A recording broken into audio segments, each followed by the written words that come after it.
Pengertian UMKM. UMKM adalah singkatan dari usaha mikro, kecil, dan menengah, yaitu jenis usaha produktif yang dimiliki perorangan atau badan usaha dan dikategorikan berdasarkan jumlah aset dan omsetnya. UMKM merupakan pilar penting perekonomian Indonesia karena menciptakan banyak lapangan kerja dan mendukung pemerataan pembangunan ekonomi. Berbagai usaha seperti kuliner, fashion, kerajinan, hingga jasa dapat masuk dalam kategori UMKM. Di sektor kuliner, UMKM seringkali menjadi pionir inovasi makanan, seperti mengembangkan produk tradisional menjadi makanan beku siap saji untuk menjangkau pasar modern tanpa meninggalkan cita rasa lokal. Banyak pelaku usaha mikro yang memulai dengan modal terbatas dan memanfaatkan dapur rumah sebagai tempat produksi. Usaha yang dikategorikan sebagai usaha kecil apabila kekayaan bersih lebih dari 50 juta rupiah sampai dengan 500 juta rupiah, tidak termasuk tanah dan bangunan tempat usaha, dan memiliki hasil penjualan lebih dari 300 juta sampai dengan 2,5 miliar rupiah. Usaha yang dikategorikan sebagai usaha menengah apabila kekayaan bersih lebih dari 500 juta sampai paling banyak 10 miliar, tidak termasuk tanah dan bangunan tempat usaha, dan memiliki hasil penjualan lebih dari 2,5 miliar sampai paling banyak 50 miliar rupiah. Peraturan pemerintah tahun 2023 tentang penyesuaian pengaturan di bidang pajak penghasilan, yang mengatur juga tentang pajak penghasilan UMKM ya. Namun nomenklatur yang dipakai dalam peraturan pemerintah tahun 2023 ini bukan UMKM tapi wajib pajak dalam negeri yang mempunyai peredaran bruto tertentu. Atas penghasilan dari usaha yang diterima atau diperoleh wajib pajak dalam negeri yang memiliki peredaran bruto tertentu, dikenai pajak penghasilan yang bersifat final dalam jangka waktu tertentu. Tarif pajak penghasilan yang bersifat final sebagaimana dimaksud adalah sebesar 0,5% alias setengah persen. Wajib pajak dalam negeri yang memiliki peredaran bruto tertentu yang dikenai pajak penghasilan bersifat final merupakan wajib pajak orang pribadi dan wajib pajak badan berbentuk koperasi, persekutuan komanditer, firma, perseroan terbatas, atau badan usaha milik desa atau badan usaha milik desa bersama yang menerima atau memperoleh penghasilan dengan peredaran bruto tidak melebihi 4.800.000.000 rupiah dalam 1 tahun pajak. Besarnya peredaran bruto tertentu merupakan jumlah peredaran bruto dalam 1 tahun dari tahun pajak terakhir sebelum tahun pajak yang bersangkutan, yang ditentukan berdasarkan keseluruhan peredaran bruto dari usaha termasuk peredaran bruto dari cabang. Jangka waktu tertentu pengenaan pajak penghasilan yang bersifat final sebagaimana dimaksud paling lama A. 7 tahun bagi wajib pajak orang pribadi, B. 4 tahun bagi wajib pajak badan berbentuk koperasi, persekutuan komanditer, firma, badan usaha milik desa, badan usaha milik desa bersama, atau perseroan perorangan yang didirikan oleh satu orang. Dan C, 3 tahun bagi wajib pajak badan berbentuk perseroan terbatas. Penghitungan jangka waktu sebagaimana dimaksud berlaku ketentuan sebagai berikut. A. Wajib pajak yang terdaftar setelah berlakunya peraturan pemerintah ini, jangka waktu pengenaan pajak penghasilan bersifat final dihitung sejak tahun pajak wajib pajak bersangkutan terdaftar. B. Bagi wajib pajak badan usaha milik desa, badan usaha milik desa bersama, atau perseroan perorangan yang didirikan oleh satu orang yang terdaftar sebelum berlakunya peraturan pemerintah ini, jangka waktu pengenaan pajak penghasilan bersifat final dihitung sejak tahun pajak peraturan pemerintah ini berlaku. Pemerintah telah memperpanjang jangka waktu PPh UMKM orang pribadi sampai dengan tahun 2029.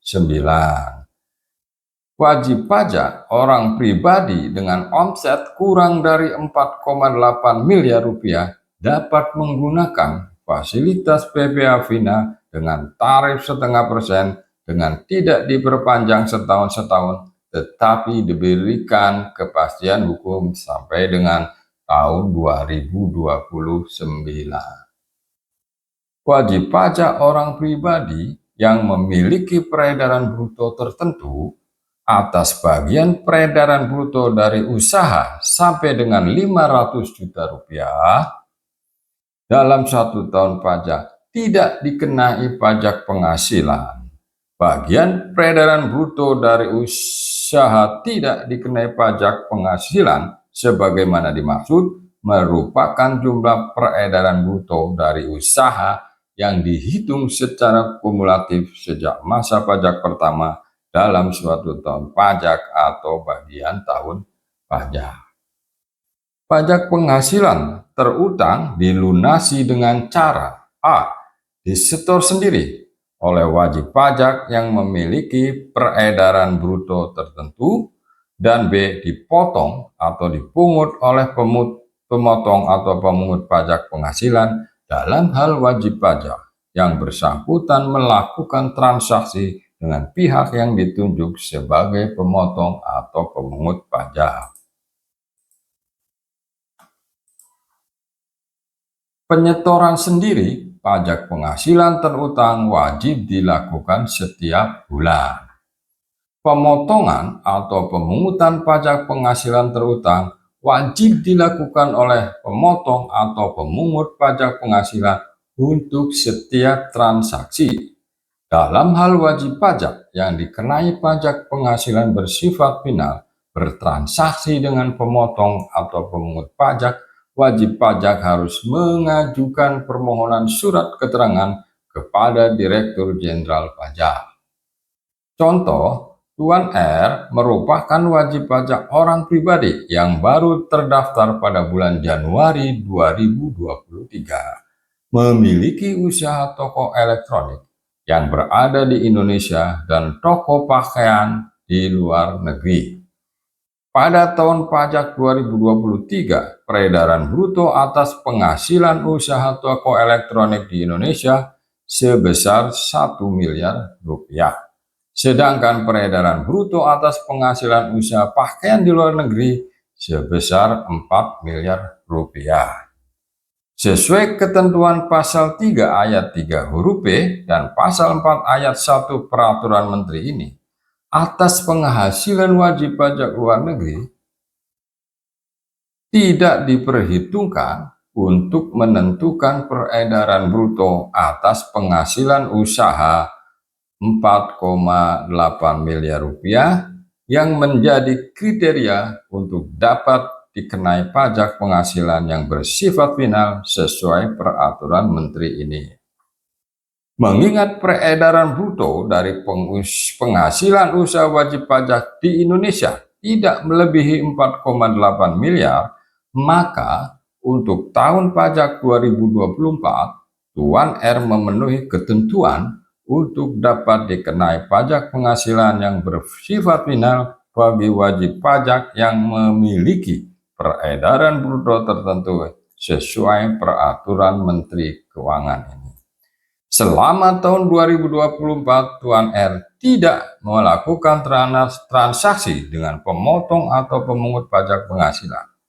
Penghitungan pajak penghasilan yang harus disetor sendiri oleh Tuan R pada tahun pajak 2024 dapat dihitung sesuai kertas kerja sebagai berikut. Ya, jadi ini kertas kerja, ya, ada kolom-kolom bulan, peredaran bruto tiap bulannya, bagian peredaran bruto tidak dikenai pajak penghasilan ini senilai akumulasi 500 juta ini adalah khusus untuk wajib pajak orang pribadi. Jadi kalau badan tidak dikenai atau tidak mendapat fasilitas bagian peredaran bruto tidak dikenai pajak penghasilan. Kemudian dasar pengenaan pajaknya ya adalah setelah dikurangi akumulasi ini. Jadi selama masih di bawah 500 juta, maka tidak ada dasar pengenaan pajak. Sudah melebihi 500 juta, maka itulah dasar pengenaan pajaknya. Kemudian PPh finalnya, kolom ini adalah hasil perkalian 0,5% kali dasar pengenaan pajak. Dalam hal Tuan R memiliki beberapa lokasi usaha, maka kewajiban pembayaran pajak penghasilan yang bersifat final setiap bulan dalam tabel penghitungan di atas dialokasikan berdasarkan proporsi besaran peredaran bruto atas penghasilan dari usaha pada masing-masing lokasi usaha. Melanjutkan contoh sebelumnya, pada penjualan bulan April tahun 2024, terdapat penjualan 20 unit televisi layar datar dengan peredaran bruto sebesar 100 juta rupiah kepada Dinas Komunikasi dan Informasi Kota Tangerang yang merupakan pemotong atau pemungut pajak penghasilan. Oleh karena jumlah peredaran bruto atas penghasilan dari usaha secara kumulatif sampai dengan transaksi penjualan tersebut belum melebihi 500 juta rupiah, maka atas penjualan televisi layar datar dimaksud tidak dikenai pajak penghasilan.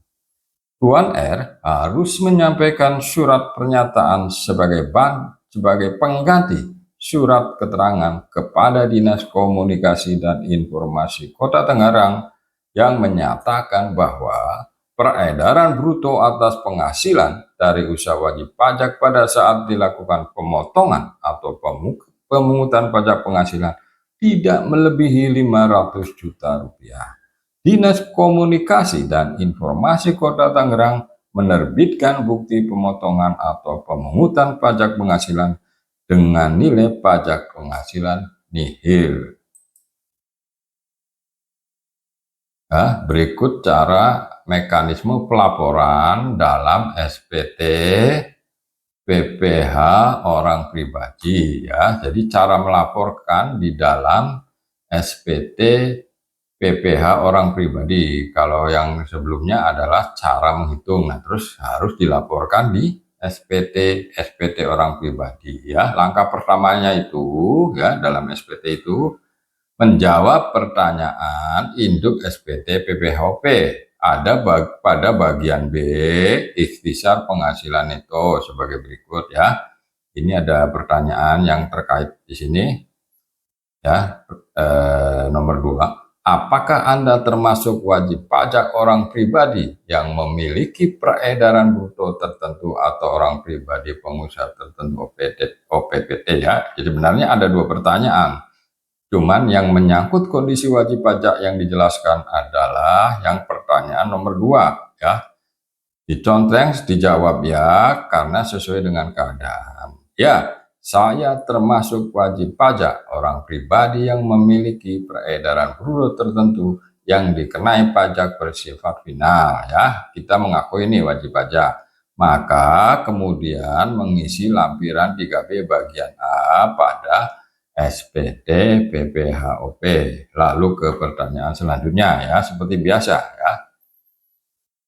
Mengisi lampiran 3B bagian A itu judulnya rekapitulasi peredaran bruto untuk wajib pajak orang pribadi yang memiliki peredaran bruto tertentu yang dikenai pajak bersifat final ya. Lampiran ini berguna untuk melaporkan rekapitulasi peredaran bruto atas penghasilan dari usaha pekerjaan bebas yang diterima atau diperoleh wajib pajak sendiri, istri, dan anak-anak angkat yang belum dewasa.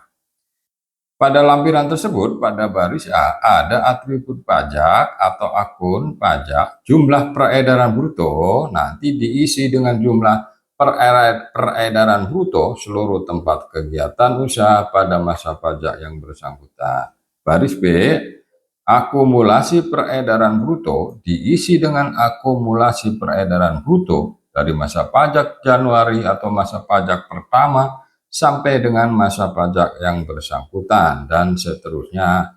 Lihat lampiran berikut ini. Dan ini adalah bentuk daripada lampirannya ya. Bagian A itu judulnya rekapitulasi peredaran bruto untuk wajib pajak orang pribadi yang memiliki peredaran bruto tertentu yang dikenai pajak bersifat final ya. Nanti harus melaporkan nama tempat kegiatan usahanya, kemudian berapa nilai peredaran brutonya setiap bulan ya, ini setiap bulan sampai dengan 12 bulan. Kemudian pada baris-baris yang sudah dijelaskan tadi ada atribut atau akun merupakan peredaran bruto tidak kena pajak 500 juta rupiah ya. Nah, ini perhitungannya.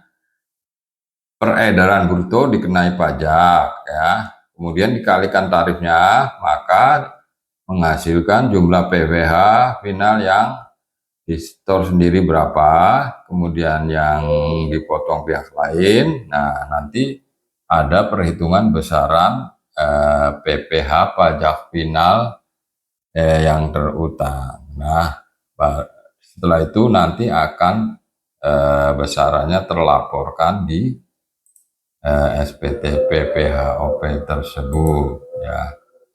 Dan ini adalah contoh perhitungan untuk WP dengan penghasilan bruto tertentu yang berbentuk badan alias perseroan. Perhitungannya sama dengan wajib pajak orang pribadi, tetapi bedanya kalau di wajib pajak orang pribadi ada penghasilan bruto yang tidak dikenai pajak penghasilan sebesar 500 juta rupiah. Kalau di PPH pajak penghasilan untuk WP badan yang mempunyai peredaran bruto tertentu tidak ada fasilitas penghasilan bruto yang tidak dikenakan pajak penghasilan PPH bersifat final. Demikian, terima kasih atas perhatian dan partisipasinya.